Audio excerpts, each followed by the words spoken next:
કરીશું એક મહત્વના સમાચાર વિશે તો અલકાયદા ઇન્ડિયન ટેરર મોડ્યુલને લઈ ગુજરાત એટીએસે વધુ એક આતંકીની ધરપકડ કરી કર્ણાટકથી આતંકીની ધરપકડ કરવામાં આવી છે। અગાઉ પકડાયેલા 4 આતંકીઓ સાથે સંપર્કમાં હતો કર્ણાટકનો આતંકી કે જેની પણ ધરપકડ કરી લેવામાં આવી છે।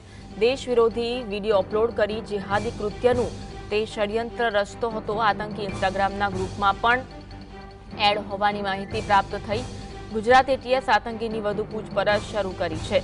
અગાઉ પકડાયેલા 4 આતંકીના આ આતંકી સંપર્કમાં હતો। અલકાયદા ઇન્ડિયન ટેરર મોડ્યુલ મુદ્દે હાલ તો તપાસનો ધમધમાટ ચાલી રહ્યો છે। અલકાયદા ઇન્ડિયન ટેરર મોડ્યુલને લઈ ગુજરાત એટીએસે વધુ એક આતંકીની ધરપકડ કરી કર્ણાટકથી આતંકીની ધરપકડ કરવામાં આવી છે। અગાઉ જે 4 આતંકીઓ પકડાયા હતા તેના સંપર્કમાં આતંકી હતો જેને કર્ણાટકથી ધરપકડ કરી લેવામાં આવી। દેશ વિરોધી વિડીયો અપલોડ કરતો હતો અને જિહાદી કૃત્યનું ષડયંત્ર પણ રચતો હતો। દેશ વિરોધી વિડીયો અપલોડ કરીને જિહાદી કૃત્યનું ષડયંત્ર રચતો હતો। આતંકી ઇન્સ્ટાગ્રામના ગ્રુપમાં પણ એડ હોવાની માહિતી સામે આવી છે। ગુજરાત એટીએસે આતંકીની ધરપકડ કરી છે અને વધુ પૂછપરછ પણ હાથ ધરવામાં આવી છે। ગુજરાત એટીએસને એક મોટી સફળતા હાથ લાગી છે। વધુ એક આતંકીની ધરપકડ કરી લેવામાં આવી છે। એટીએસ દ્વારા વધુ એક આતંકીની ધરપકડ કરી લેવામાં આવી। અલકાયદાના મુખ્ય માસ્ટર માઇન્ડની ધરપકડ કરવામાં આવી છે। 30 વર્ષીય સમા પરવીન માસ્ટર માઇન્ડ હતો। જીએસટીવીના એક્સક્લુઝિવ દ્રશ્યો જોવા મળી રહ્યા છે। એટીએસે કર્ણાટકથી આતંકીની ધરપકડ કરવામાં આવી છે। 30 વર્ષીય સબીની ધરપકડ કરી લેવામાં આવી છે। અગાઉ પકડાયેલા જે 4 આતંકીઓ હતા તેના સતત સંપર્કમાં હતો। કર્ણાટકથી તેની ધરપકડ કરી લેવામાં આવી છે। અલકાયદા ઇન્ડિયન ટેરર મુદ્દે તપાસનો ધમધમાટ ચાલી રહ્યો છે।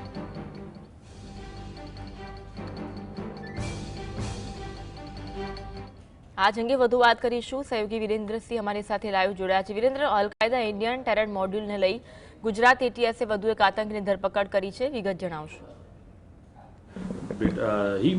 ગુજરાત એટીએસ દ્વારા 4 જેટલા આતંકીઓ છે તેની ધરપકડ કરવામાં આવી છે અને આ 4 આતંકીઓની ગુજરાત એટીએસ દ્વારા મેરેથોન પૂછપરછ ચાલી રહી છે। તેની અંદર આજે વહેલી સવારે જે સમાચાર સામે આવ્યા છે તેની વિગતવાર જો અન્વી વાત કરવામાં આવે તો આ 4 આતંકીઓની પૂછપરછમાં વધુ એક આતંકીની ધરપકડ ગુજરાત એટીએસ દ્વારા કરવામાં આવી છે। આ જે 4 આતંકીઓ હતા તેમના દ્વારા સોશિયલ મીડિયાની અંદર અલગ અલગ ગ્રુપો બનાવીને લોકોને દેશ વિરોધી કૃત્ય આચરવા માટે તેમજ જે વિરોધી વાતો છે તે કરવામાં આવી રહી છે। અત્યારની જો વાત કરવામાં આવે અન્વી તો અત્યારે ગુજરાત એટીએસ દ્વારા કર્ણાટક ખાતેથી એક આતંકીની ધરપકડ કરવામાં આવી છે અને સૌથી મોટા સમાચાર તો એ કહી શકાય કે ગુજરાત એટીએસ દ્વારા જે આતંકીની ધરપકડ કર્ણાટક ખાતેથી કરવામાં આવી છે તે મહિલા આતંકી ધરપકડ ગુજરાત એટીએસ દ્વારા કરવામાં આવી છે। બીજી બાજુ જો વાત કરવામાં આવે અન્વી તો આ એટીએસ દ્વારા જે આ 4 આતંકીઓ ઝડપાયા હતા, અમદાવાદ હોય કે દિલ્હી હોય, આ તમામ જે આતંકી હતા તેમની પાસેથી જે ટેલિફોનિક મોબાઈલ મળી આવ્યા હતા અને તે મોબાઈલની અંદરથી જે ડેટા મળી આવ્યો છે તે ખૂબ જ ચોંકાવનારો ડેટા હતો। તેની સાથે સાથે આ જે 4 આતંકીની ધરપકડ કરવામાં આવી હતી તેની અંદર 4 આતંકીઓ દેશની અંદર ખૂબ જ મોટું ઓપરેશન પાર પાડવાના ફિરાકમાં હતા। તેની સાથે સાથે જ્યારે આ ઓપરેશન તેમના દ્વારા પાર પડી જાય ત્યારબાદ તે તમામ જે આતંકી હતા તે અરબી દેશની અંદર ફરાર થવાના ફિરાકમાં પણ જોવા મળી રહ્યા હતા।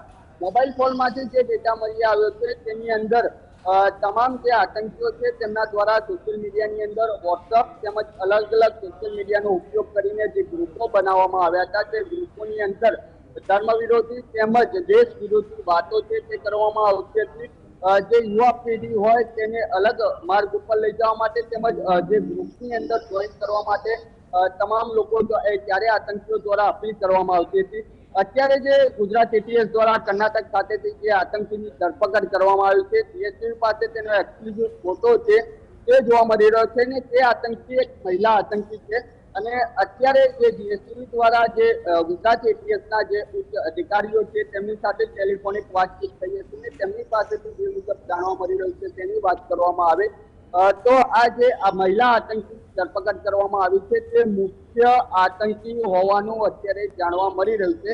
12 વાગ્યાથી 1 વાગ્યાના અરસાની અંદર ગુજરાત એટીએસ દ્વારા પ્રેસ કોન્ફરન્સનું આયોજન કરવામાં આવ્યું છે। તેની અંદર તમામ જે વિગતવાર છે તે વાત કરવામાં આવશે, પરંતુ અત્યારે જે આતંકીની ધરપકડ કરવામાં આવી છે તેની પણ મેરેથોન પૂછપરછ છે તે શરૂ કરી દેવામાં આવી છે। તેની સાથે સાથે તેની પાસેથી કયા પ્રકારના પુરાવા મળી આવે છે, કયા ટેલિફોનિક તેમજ તે કોના કોન્ટેક્ટમાં હતો અગાઉ, કારણ કે જે અલકાયદા ઇન્ડિયન ટેરર છે તેના આતંકી હોવાનું આ સામે આવ્યું છે. બીજી બાજુ જે 4 આતંકીઓ ઝડપાયા હતા તેમાંથી એક આતંકી પાસેથી તો હથિયાર પણ મળી આવ્યા હતા. અત્યાર સુધીમાં જો વાત કરવામાં આવે અન્વી, તો આ આતંકીઓએ કઈ કઈ જગ્યાઓ ઉપર જે વિસ્તારો હોય કે અમદાવાદ શહેર હોય કે ભારત દેશ હોય તેની અંદર કયા વિસ્તારોની અંદર તેમના દ્વારા રેકી કરવામાં આવી હતી, તેમનો મનસૂબા શું હતો, તે દિશાની અંદર ગુજરાત એટીએસ દ્વારા તપાસનો દોર શરૂ કરવામાં આવ્યો છે. જી, જે 4 આતંકીની ધરપકડ થઈ, જે પૂછપરછ થઈ, તે પૂછપરછ દરમિયાન કઈ કઈ ચોંકાવનારી વિગતો સામે આવી છે? બિલકુલ થી અન્વી, કે જે આતંકીઓ ઝડપાયા હતા તેમની મેરેથોન પૂછપરછ છે તે શરૂ કરવામાં આવી છે. તેની અંદરથી તેમના ટેલિફોનિક ફોનમાંથી અલગ અલગ ગ્રુપ છે તે મળી આવ્યા હતા. તે ગ્રુપની અંદર દેશ વિરોધી, ધર્મ વિરોધી વાત છે તે કરવામાં આવી રહી હતી.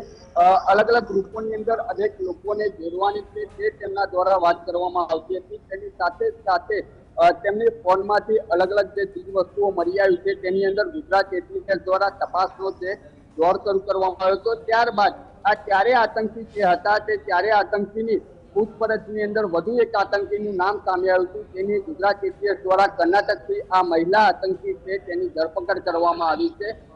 કઈ કઈ જગ્યાઓ પર તેમને રેકી કરવામાં આવ્યા હતા, તેમના મનસૂબા શું હતા, દેશની અંદર તેમના દ્વારા શું કૃત્ય આચરવાના હતા, તે દિશામાં તપાસ શરૂ કરવામાં આવી છે.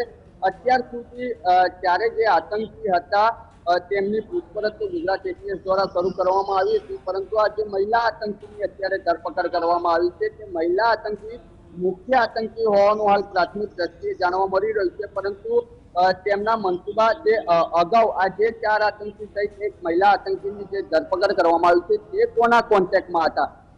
અલકાયદા ઇન્ડિયન ટેરર નામનું જે આ આતંકીઓનું જે ગ્રુપ છે તેની અંદર તેમની સાથે કોણ સંકળાયેલું હતું, ગુજરાત હોય કે ભારત દેશ હોય તેની અંદર આ આતંકીઓને સપોર્ટ કરનાર કોણ હતા, કઈ કઈ જગ્યા ઉપર તેમના દ્વારા વસવાટ કરવામાં આવતો હતો, તેમને ફંડિંગ છે તે કોણ આપતું હતું, તે સમગ્ર દિશાની અંદર ગુજરાત એટીએસ દ્વારા તપાસનો ધમધમાટ છે તે શરૂ કરવામાં આવ્યો છે. આભાર જોડાવા માટે અને માહિતી આપવા